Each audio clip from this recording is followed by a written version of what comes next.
Hello everyone, welcome back. It's Foot Forecast. In today's video, I'm going to discuss one key factor for every Premier League club this season. At points, I will discuss another factor if I think it's worth talking about. But anyway, let's get into this video. And the first club I'm going to start off with is the Premier League champions, and it's of course Arsenal. And Arsenal have had some season, but in terms of a key factor for Arsenal this season, it's got to be that defence, in my opinion, and huge credit to Arteta for building this. But I'm also going to include Raya in this. They've kept the most clean sheets this season for the third season in a row, and they've conceded the least amount of goals. It's been crucial for why Arsenal have had such a good season. I'd also like to point out that I think set pieces is also an important factor for why Arsenal have gone on to win the league. If you look at the stat, Arsenal have scored 17 goals from corners this season, which is a record. It's an unbelievable effort, really, from Arsenal to score that many goals from corners.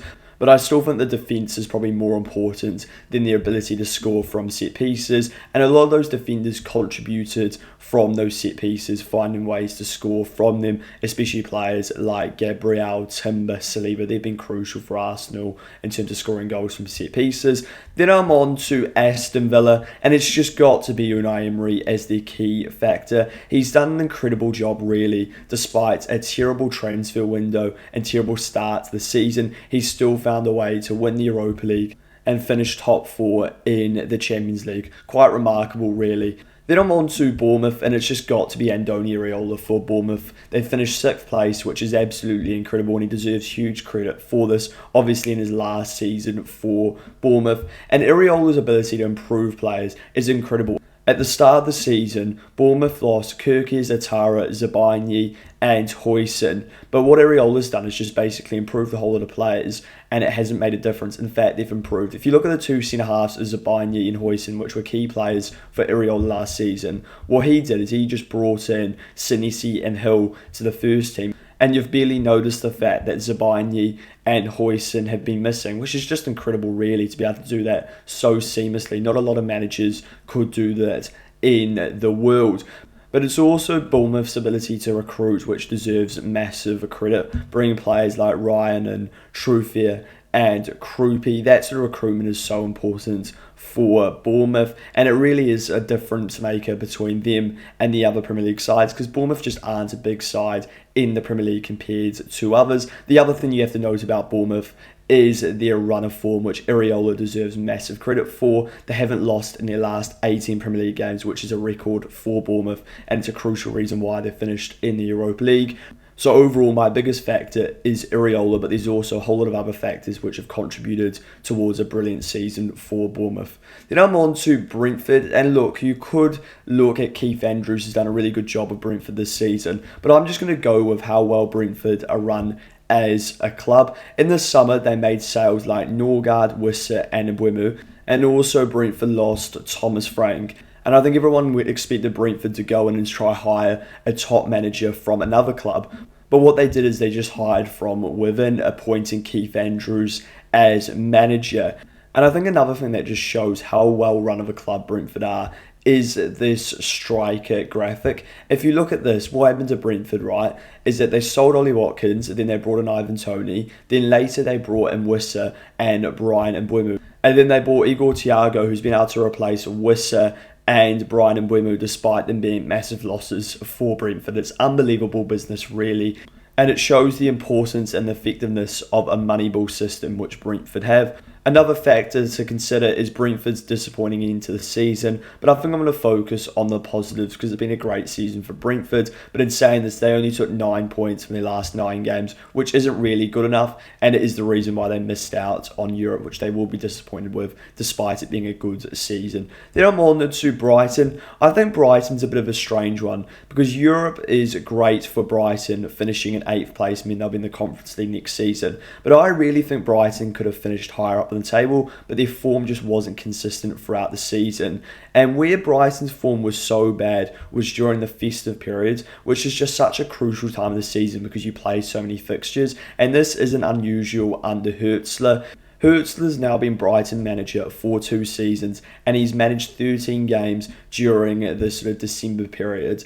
But despite managing that many games, he's failed to pick up a win yet. It's really not good enough. And if you look at their form from the 1st of December to mid-February, it's relegation form, only taking 9 points in 13 games. They have to be better next season during this period of the season, because that just isn't good enough. Then I'm on to Burnley, and Burnley have obviously been relegated. I think the overall issue for Burnley is lack of investment or funds available. It's that simple. They just don't have a squad to compete with other sides, which has resulted in Burnley being relegated to the Championship. Then I'm on to Chelsea, and it's just got to be how the club has been run from the top. They've made some terrible signings this season, signing Garnacho, Gittins and Delap. The Gittins and Garnacho signings for me are just so bad, because really what we need to do was spend 100 million on a top winger like a Yildiz, like a Rodrigo, but instead they bought 2 average wingers. Their recruitment strategy just makes no sense, and their appointment of managers makes no sense, appointing Liam Rosinha, who clearly wasn't good enough to manage Chelsea, and he's now been sacked. Now, there are some positive signs, I would say, for Chelsea, because Alonso's been appointed as manager next season, which I think shows that Blueco may be changing their approach with Chelsea for next season, which is huge for the club, because their current approach is going to result in 0 success. Then I'm on to Crystal Palace, and I struggled with Palace as they've mainly prioritised the Europa Conference League this season, but what I've picked out is the chaotic mid-season form, where they only picked up 6 points from 11 games, and that resulted in Palace being 20th place on the form table for that period. And as well as that, during this period, they had a really chaotic January with signings that just haven't paid off, bringing in players like Brennan Johnson. They sold Mark Gahey, which resulted in Glasner announcing he would leave the club, which I don't think would have helped with the form. And this chaotic sort of mid-season for Palace meant that there was no chance really of European qualification, despite being in a European position before this time period. And during this time period, they were also knocked out by Macclesfield in the FA Cup. So it really was a poor period for Crystal Palace as a club.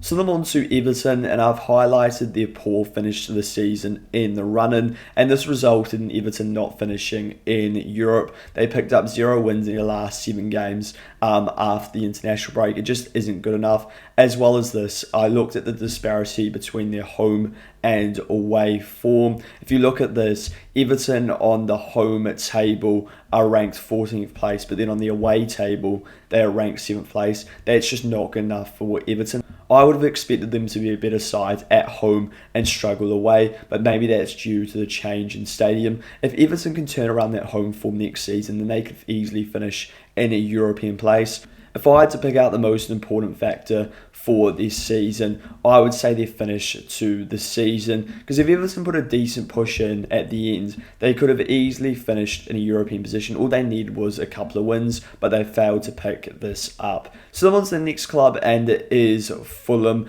And once again, similar to Everton, I've gone with a poor finish to the season. You do expect Fulham to be sort of a mid-table Premier League side, but they actually had a decent chance of European football going into sort of the last 7 games, but they only picked up 8 points, which is decent. But then you look at some of the fixtures that Fulham had, and they really should have picked up more points. They drew to Wolves away, and then they lost to Bournemouth at home, as well as drawing away to Brentford. All they needed was 1 win from those 3 games, and Fulham would have finished in 7th place, which would have been enough for Europa League football. So that could have been some season for Fulham, but they just had a disappointing end. Then I'm on to Leeds, and I think it's fairly obvious for Leeds. It's the change in form since Farke moved to the 3 at the back. And it's a massive decision that hugely paid off. If you look at this table, it showed how effective this 3 or 5 at the back was for Daniel Farke. This is the table since Leeds switched to it. And as you can see, they finished in 7th place in the Premier League. So in theory, if they started with that system at the start of the season, they could have finished in Europe, which would have been unbelievable for Leeds United. So I'm on to Liverpool. They've had a shocking season, and there are a lot of key factors to discuss. But ironically, I'm actually going to go with a positive one for Liverpool, and that is because in Liverpool's first 5 games, they took 15 points, which is maximum points. But for me, this just shows how shocking Liverpool were in the rest of the season. If Liverpool didn't take those early points in the season and the table started from the 6th game, Liverpool would have ended up in 9th place. So really, Liverpool were very lucky the fact that they snuck in to Champions League football, and I would consider it lucky because Liverpool were getting away with a lot of those early games with last minute goals and crucial moments. For example, if you remember that Newcastle game, Liverpool were poor, but they found a last-minute winner through Rio. I think some other key factors for Liverpool is the transfer window, which everyone thought was good, but they just haven't bought the right players in the right positions. And the players that Liverpool haven't performed. But another key factor is, of course, got to be Arne Slot. In my opinion, he should have been sacked by now because I think Liverpool have regressed in every area and they've gone out of the cups in embarrassing fashion. It's been a terrible season for Liverpool and I'm surprised Slot hasn't been sacked. Then I'm on to Manchester City, and for me, the biggest Manchester City factor is the record against bottom half opposition. Manchester City have taken 46 points against bottom half opposition compared to Arsenal, who have taken 56 points. So that is well and truly the difference between the two sides in the title race. So it is a negative factor for City, and I think this comes down to Manchester City being a lot more defensively vulnerable. If you look at points in the season, for example, against Everton they conceded 3, against Spurs home and away they conceded 2, which resulted in them dropping points in both games. So for me, that's a major factor why Manchester City failed to win the title.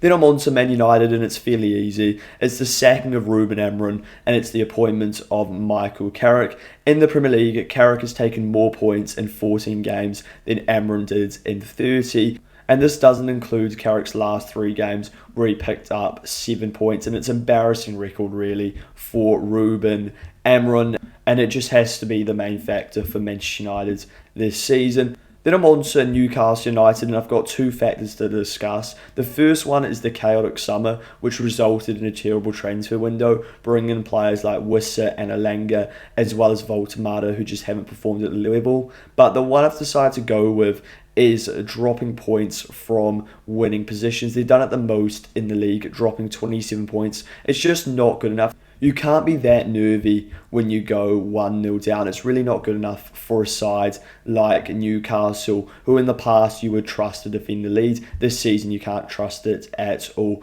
Then I'm on to Nottingham Forest, and it has to be the manager sackings and appointments that they've made this season. If you go through all of them, it's quite interesting, really. So you go through the sacking of Nuno. That looked like a mistake, but obviously there was a disagreement between the owner Marinakis and Nuno, but you just wonder if that situation could have been handled better. Then you look at the worst appointment, I think, in Premier League history for a manager of Ange Postecoglou, another key factor for why Forest struggled, because after this appointment, Forest were well and truly in a relegation battle, and he failed to win any of his 8 games in all competitions. Then you go to Sean Dyche, who I actually thought did a decent job with Forest, but he wasn't really getting them out of the relegation battle. But then they finally had the decisive appointment, which was Vitor Pereira, which ensured that Forest stayed up. He's done a very good job since coming in as Forest manager. So for me, the key factor for Forest is them hiring and sacking of managers this season. That's why Forest have had such an up and down season, because they just haven't had any stability at all. Then I'm on to Sunderland, and for me it's just the unbelievable transfer business that they've done, and I don't think anybody's really going to disagree with this. They've brought in the likes of Roos, Mukiele, Xhaka, Siddiqui, Alderete, Brobbey, so much good business. And I've actually missed out a couple of good players that they've also brought in. Sunderland this season have had the best transfer window, and it's set them up for a great season in the Premier League, which they've had, finishing in 7th place. Then I'm on to Spurs, and there's just so much to discuss with Spurs. I'm going to start with a lack of January investment. They bought Conor Gallagher, and then they bought Souza at left back, but they needed more than that to ensure that they could have a good season. And once they were dragged into a relegation battle, I'm sure they wished not bringing in Gallagher and Souza and bringing in better players. But in fairness, Conor Gallagher actually played a decent role for Spurs in terms of keeping them in the league, coming up with that crucial goal against Aston Villa. And overall, I actually think he's performed quite well under Roberto De Zerbi. I think you've also got to talk about the lack of good signings that Spurs have made this summer. Xavi Simons hasn't really performed. Kudus has had an injury. Mateus Tel's been alright at best. Danso's been alright. So there's been a lack of quality that Spurs have brought in this season. João Palhinha has been very average on loan, and same with Kolo Muani. I think a factor you also just can't ignore is the injury list that Spurs have had this season. It's absolutely ridiculous, and it is a crucial reason why they have struggled. They've had players like Madison, Kulusevski out for the majority of the season. Kudus, crucial players for Spurs, but it still isn't a good enough excuse because they've been so terrible this season. And then you've got to also look at the home form for Spurs this season. Away from home, they've actually been quite a good side, have Spurs. Spurs have finished 6th place on the away table. It's the home form that's killed them. They finished in 18th place on 15 points, which was 5 below Forest. That's why they were in that relegation battle. If they just had better home form, they would have easily stayed up in the Premier League. And you've also just got to mention the underperformance of the players this season. No players have really performed at a good enough level. But the biggest factor is the appointment and sacking of managers. Starting off with the appointment of Thomas Frank, which should have dragged Spurs into this relegation battle, and he should have been sacked earlier. But ironically, Thomas Frank's point actually kept Spurs up in the Premier League, because without Thomas Frank's contribution that he made at the start of the season, Spurs would have been in real trouble. But the reason why they were in trouble was because of the initial appointment of Frank. So despite him looking quite good now, he still was definitely a poor appointment that Spurs made. Then I've got Igor Tudor. I mean, this was a terrible appointment from Spurs. Managed 7 games and failed to win all 7. And this appointment ensured Spurs were in a relegation battle. And I think what's worth discussing about this Igor Tudor appointment, this appointment should have happened way earlier, or another manager should have had come in way earlier, because Frank should have been sacked so much earlier, but they just continued to persist with him, and he continued to struggle. And then finally, I've got the appointment of Roberto De Zerbi. This is the appointment Spurs should have made before Igor Tudor, and if he came in earlier, they definitely would have comfortably survived, but he did manage to keep Spurs up on the final day. So overall, the biggest factor for Spurs this season was the sacking and appointments of managers, as the sacking of managers and then appointing the wrong managers put them in a relegation battle. But then the final appointment actually kept them up, very similar to Forest. Then I'm on to West Ham, who were relegated on the final day, and for me, I blame the summer business. They just didn't do enough, and they just left it too late in January, and the summer business wasn't enough. They brought in Disasi and Castellanos in January. Those signings need to happen in the summer, but West Ham refused to do this. They said they didn't have the funds available, but they clearly did, but they just didn't want to spend, which is why West Ham's overall problem is clearly the owners. I would also say another mistake from West Ham was keeping Graham Potter for too long. I think he should have been sacked last summer, and they should have gone with a new manager in the summer, but they decided to sack him midway through the season. I think this was a mistake, because I think there was earlier evidence that Potter wasn't good enough for West Ham. And finally, I've got not picking up enough points in the first half of the season. West Ham only picked up 14 points from their first 19 games, and from there West Ham were always chasing, and they just couldn't catch up to the sides that were in front of them. And if you look at the gap between West Ham and Spurs, who Spurs obviously finished in 17th place, it was 12 points. So if West Ham could have just picked up a couple more points in this first half of the season, they probably would have stayed up. So that really has been a letdown for West Ham. But the overall issue is definitely the West Ham owners, specifically Sullivan. So then finally, I'm on to Wolves, and it's actually so ironic how similar it is to West Ham. I've literally got the same notes. They didn't do enough in the summer, and they left it too late to January. But the difference between Wolves and West Ham is Wolves were already down in January, as you can see by this table, where they only picked up 3 points.